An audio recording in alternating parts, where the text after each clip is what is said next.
Hey, this is Chris from Rekkid Talk, the CRT guy. He's going to talk about 5 records in 5 minutes, and it's going to be from 30 years ago, 1993, one of my favorite years in music. And of course, we're going to start off with 30th anniversary reissue, first time on vinyl in the United States. I got it on translucent vinyl.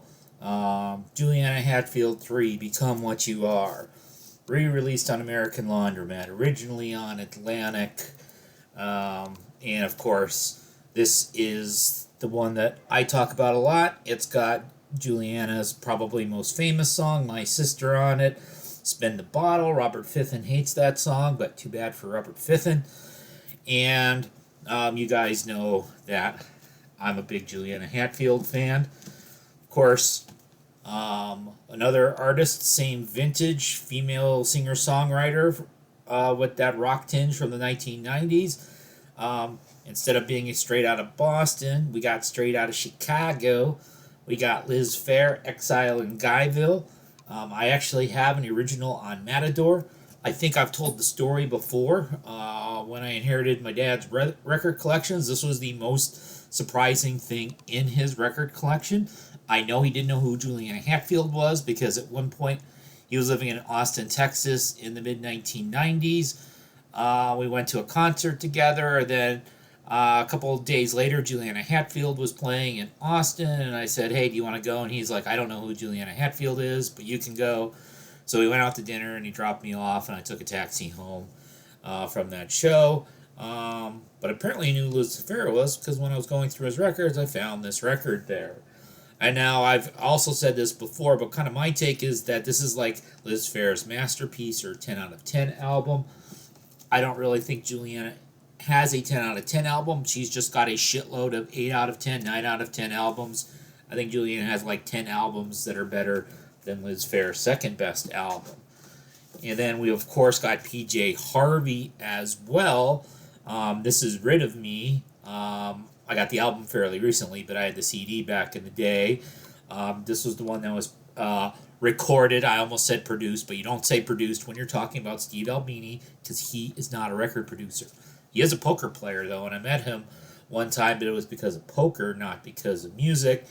And of course, PJ Harvey kind of has that serious music listener cred that Liz Phair and Juliana seem to not have. I picked up a lot of her albums recently, and they're always good. So go Polly Jean. And then what other records do we have from 1993? Oh, we got Enter the Wu-Tang, 36 Chambers by the WuTang Clan. It's really fucking weird.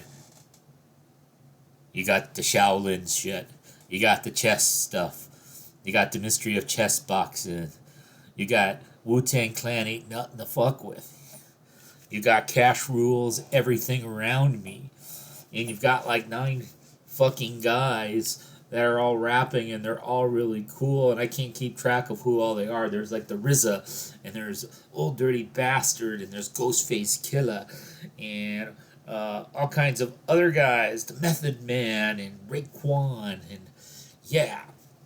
And I'll have to admit I haven't really kept up on hip hop since the so-called golden age. Wu-Tang is almost kind of my cutoff point for hip hop. And then finally, something that I got recently at RSD Black Friday. This is someone I wasn't really listening to back in the 90s, but I'm rediscovering them and I'm finding that for your 90s alternative country, who's better than Wilco and who's better than Sunvolt? I think the Bottle Rockets are better than them. And it's kind of funny because the Bottle Rockets, they're from Festus, Missouri. They used to kind of like open for Uncle Tupelo. Brian Henneman, the main guy from Bottle Rockets, was like an Uncle Tupelo roadie, sometimes musician, but then of course he had his own band. This was their debut from 1993. They did release a single record on a major label a couple years later, and they released a bunch of other stuff that I honestly don't have. But Bottle Rockets, the 2 records I have of them are great, and I would definitely like to get some more. And so continue partying like it's 1993, bitches.